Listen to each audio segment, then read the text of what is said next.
The morning of Elvis's death, Yeah. your mother woke up and knew instinctively that something was off. You want to tell us about that?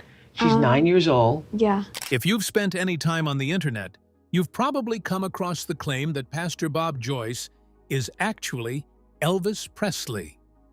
Most people laugh it off. Others swear the evidence is impossible to ignore. But when Elvis's own granddaughter, Riley Keough, became part of the conversation, millions of fans started wondering if this mystery was finally about to take an unexpected turn.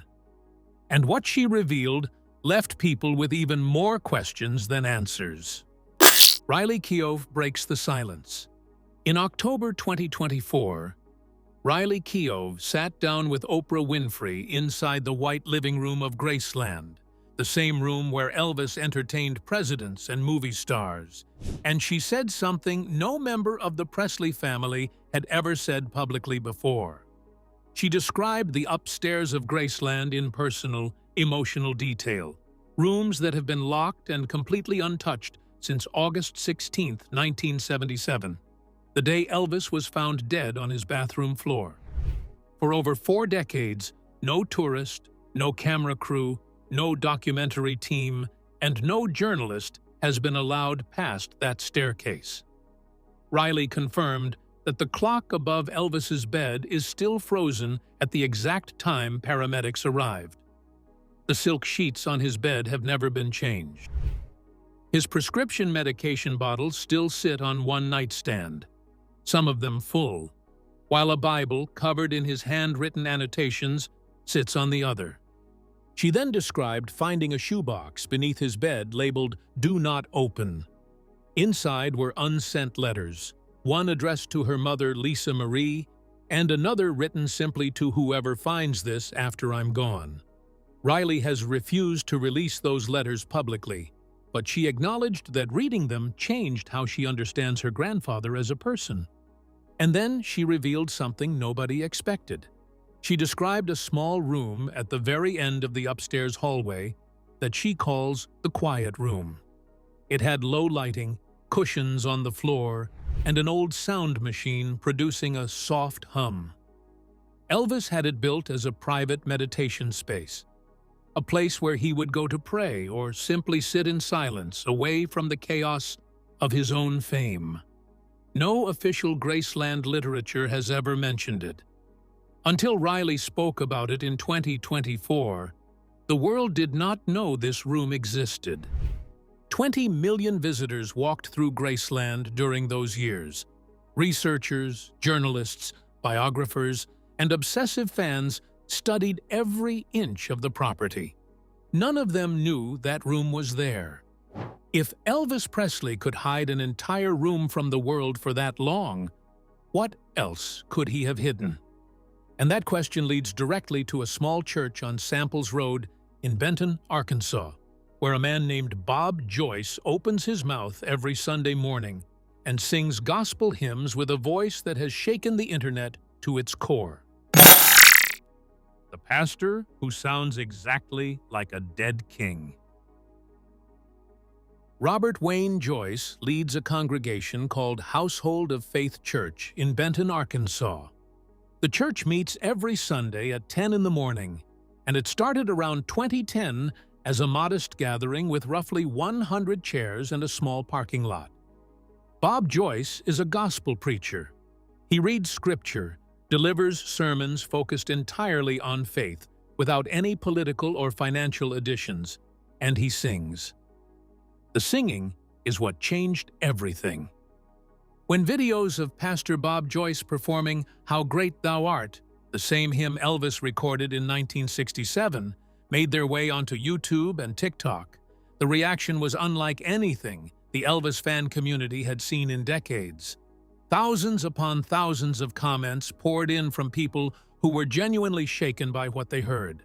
The vocal tone, the breath control, the emotional vibrato, the way he bends certain notes and holds others. None of it sounded like an impersonation. Professional Elvis tribute artists spend their entire careers trying to approximate that voice, and even the best ones fall short in ways that trained ears can detect. Bob Joyce does not sound like a man copying Elvis Presley. He sounds like the original source. Side-by-side comparisons flooded social media. Fans overlaid Joyce's recordings with Elvis's original tracks and pointed out matching vocal textures that go beyond imitation into something that feels physiological, as though the same throat is producing the same sound. One viral comment captured the mood perfectly when it said that not even the best Elvis impersonator in the world sings like Bob Joyce, and that observation stuck because it is genuinely difficult to argue against. Then people started looking at more than just the voice. Bob Joyce looks like what Elvis Presley would look like at an advanced age. Silver hair, heavier build, same facial bone structure, same jawline. He is left-handed, which Elvis was. His mannerisms during sermons, the way he moves his hands, pauses between phrases, and tilts his head, carry an uncanny echo of Elvis's stage presence redirected toward a pulpit instead of a spotlight. Bob Joyce has denied being Elvis Presley repeatedly and very clearly. In sermons, he has told his congregation he is not Elvis. In a recorded message widely circulated online, he said plainly that he is just Bob Joyce, but there is a reason those denials have never fully settled the matter, and it has to do with the small, strange things he says during his sermons that sound far too specific to be coincidence. The clues hidden inside Sunday sermons. Believers in the Bob Joyce theory do not rely on a single piece of evidence. They have built their case across years of carefully documented sermon clips, physical comparisons, and biographical parallels that they argue form a pattern too consistent to ignore. The sermon clues are what keep people coming back. Joyce has spoken about the evils of the entertainment industry and the spiritual traps of fame with a level of personal weight that goes beyond standard preaching. He talks about temptation and sin and worldly success as though he is drawing from lived experience rather than theological abstraction. And every now and then, he drops a detail that sends his online following into overdrive. One widely discussed moment involves Joyce casually mentioning that when he was a boy, he started playing music on a $10 guitar. That specific detail mirrors one of the most well-known stories from Elvis Presley's childhood in Tupelo, Mississippi, where his parents scraped together just enough money to buy him a cheap guitar from a pawn shop. A moment that the 2022 Elvis biopic dramatized in one of its most emotional scenes. Whether Bob Joyce was referencing his own childhood or unconsciously echoing someone else's story is the kind of question that has no clean answer, and that ambiguity is exactly what keeps the theory alive. The spiritual connection runs even deeper. Elvis Presley grew up in the Assembly of God Church. He recorded gospel albums throughout his career and won 3 Grammy Awards, all of them for gospel music, not rock and roll. The books Riley Keough found on his upstairs nightstand and study shelves covered Christian theology, Eastern mysticism, and numerology. The quiet room he secretly built inside Graceland was designed for prayer and meditation. If you believe that Elvis survived and needed to create a new identity, the idea that he would become a gospel pastor carries a strange kind of internal logic that is hard to dismiss entirely, because the music Elvis loved most, the music he returned to again and again throughout his life, was the exact kind of music Bob Joyce performs every Sunday morning. The refusal to take a DNA test is another detail that believers return to constantly. Bob Joyce has never submitted to a DNA comparison. He has never agreed to fingerprint analysis. He has never provided the kind of definitive biological proof that would end the conversation permanently in one direction or the other. And while a private citizen certainly has every right to refuse such requests, and no one can force him to comply, the fact that the simplest possible resolution to this entire decades-long debate remains untaken is the silence that makes the loudest noise. One test would settle it forever. That test has never happened. The funeral photograph that set the internet on fire. Lisa Marie Presley, Elvis's only child, died on January 12, 2023, following cardiac arrest at her home in Calabasas, California. She was 54 years old. 10 days later, a public funeral was held at Graceland. Thousands of mourners gathered on the grounds, and the service was live-streamed on Graceland's official website.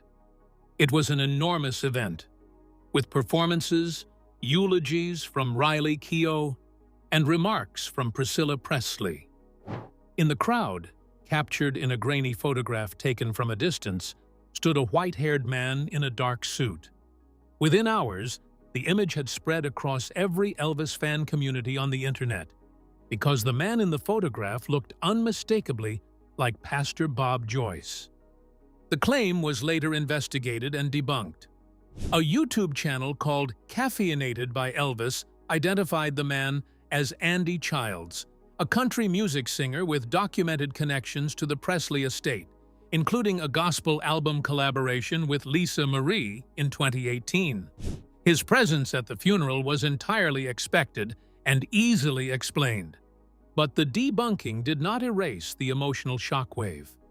Millions of people believed it was Joyce before the correction came, and the intensity of that belief revealed something important about how deeply this theory has embedded itself in public consciousness.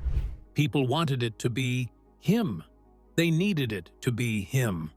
And that need tells you something profound about the grip Elvis still has on the human heart almost 50 years after his death.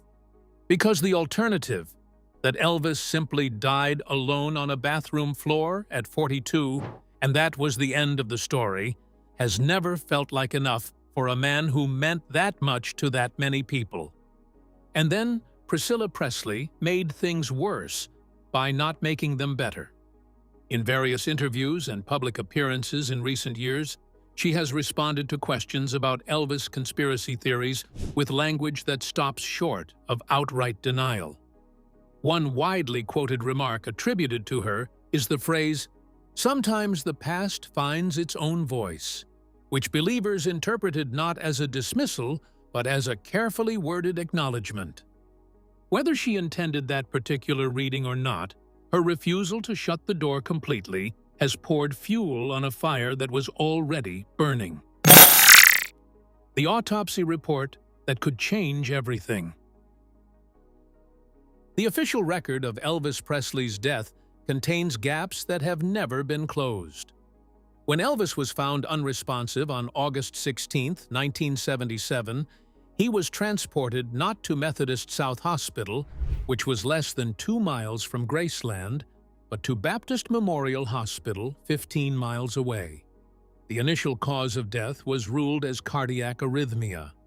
Toxicology reports found multiple prescription medications in his system. His personal physician, Dr. George Nikopoulos, was later charged with overprescribing medications to Elvis and other patients, though he was ultimately acquitted. Vernon Presley, devastated by the loss of his only son, ordered a second private autopsy and then signed off on having the full results sealed for 50 years. That sealed report is now scheduled for public release on August 16, 2027, the 50th anniversary of Elvis's death. In 1982, ABC's program 2020 took the case all the way to the Tennessee Supreme Court to demand access, and the court denied the request. The documents have remained locked ever since. The gravestone at the Meditation Garden reads Elvis Aaron Presley, but his original birth certificate spells his middle name as Aaron. a deliberate choice his parents made to echo the middle name of his stillborn identical twin brother, Jesse Garon Presley. Elvis later preferred the biblical Aaron spelling and explored having it legally changed, and Vernon chose that spelling for the tombstone. But conspiracy theorists have treated the discrepancy as a coded signal for nearly 5 decades. Attendees at Elvis's open casket funeral described the body as looking waxy, and some reported seeing what appeared to be beads of sweat on the face. This led to persistent claims that the body in the casket was a wax figure, kept cool by an elaborate system hidden inside the solid copper casket, which was so heavy it required 8 pallbearers. J.D. Sumner, one of Elvis's backup singers, dismissed these claims by explaining that the copper construction alone accounted for the weight and the $15,000 price tag. 9 days after the initial burial at Forest Hill Cemetery, 3 men attempted to steal the body, reportedly bringing explosives to blow open the mausoleum. The attempt failed, but it prompted the family to petition for reburial on the Graceland grounds, where Elvis remains today. The 2027 Autopsy release date now hangs over this entire story like a countdown that nobody can stop and everybody is watching. If those documents contain inconsistencies, unexplained weight discrepancies that have already been alleged, or medical details that contradict the official narrative in any meaningful way, the Bob Joyce theory will receive the most significant injection of credibility it has ever had. And if the documents confirm the official account cleanly and completely, the theory should die. Whether it actually will is another matter entirely. But theories like this one do not survive on evidence alone. They survive on silence. And the Presley family has given this one more silence than it can handle. The heir who controls the story and says nothing. Riley Keough became the sole owner of Graceland on August 4, 2023. The transition followed a legal dispute with her grandmother, Priscilla Presley, over a 2016 amendment to the family trust, which was eventually settled out of court. At her age, Riley now manages an empire that includes tourism revenue, image licensing, merchandise, exhibit partnerships, and a growing digital preservation program that uses high-resolution scanning and AI-based metadata tagging to archive Elvis's handwritten lyrics, set lists, and personal letters. She has spoken in extraordinary emotional detail about her grandfather's hidden rooms, his unsent letters, his private notebooks filled with reflections on fame and loneliness, and a secret meditation space that nobody knew existed. She finished her mother's memoir, From Here to the Great Unknown, using Lisa Marie's personal audio recordings to reconstruct stories about growing up at Graceland, about being dragged screaming from the bathroom where Elvis's body lay, about a childhood defined by the permanent shadow of a father who died when she was 9 years old. Riley has addressed alleged secret heirs. She has navigated legal challenges. She has refused to open the second floor to tourists or cameras. She has denied requests to film inside private family spaces. She has rejected reality TV and fictional dramatizations. She has controlled the Presley narrative with a discipline and precision that would make any corporate communications team envious. Every word she speaks publicly about her grandfather feels measured, intentional, and carefully considered. And in all of that meticulous stewardship, across every interview and every public statement and every carefully worded remark, she has never once mentioned the name Bob Joyce. Complete and total silence on the most viral Elvis Presley conspiracy theory of the 21st century, from the one person on Earth who would know the truth if there were any truth to know. The lost tapes, and the question that will outlive us all: Elvis's final known studio sessions took place in the Jungle Room at Graceland during February and October of 1976.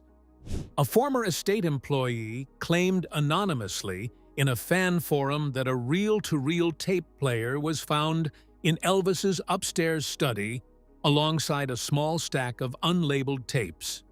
There is no official confirmation, but the claim tracks with known facts about Elvis's habit of recording himself singing casually at home, sometimes to evaluate his voice, other times to share rough drafts with collaborators he trusted. Riley Keough has confirmed that the upstairs rooms contain personal artifacts that have never been cataloged or shown publicly. Archivists working with the estate have acknowledged that certain storage areas, particularly in the bedroom and study, have not been fully digitally archived. That includes documents, books, tapes, and materials they describe only as unreleased. Bob Joyce has denied the connection plainly and repeatedly. And yet the theory will not die, because it is not sustained by evidence alone. It is sustained by every question that has never received an answer, every room that has never been opened, every test that has never been taken, and every word that Riley Keough has chosen, very carefully, never to say. We would love to know what you think about all of this, so drop your thoughts in the comments and tell us whether you believe the king truly left the building or if he simply walked out the back door.